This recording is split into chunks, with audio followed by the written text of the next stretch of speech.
ایک دن کی بات ہے، ایک چھوٹا سا بندر جنگل کے اندر رہتا تھا۔ وہ بہت شوقین اور دلیر بندر تھا، لیکن ایک مسئلہ اس کی زندگی میں تھا۔ وہ بہت زیادہ باتیں کرتا تھا، ہر وقت کسی نے بھی اس کی بات سننے کے لیے وقت نہیں کیا۔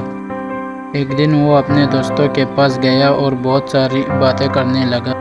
دوستوں نے سننے کی کوشش کی، لیکن جلد ہی وہ پریشان ہو گئے۔ انہوں نے بندر کو بتایا کہ انہیں اس کے باتوں سے پریشانی ہو رہی ہے اور وہ اس کے ساتھ کھیلنا چھوڑ دیں گے۔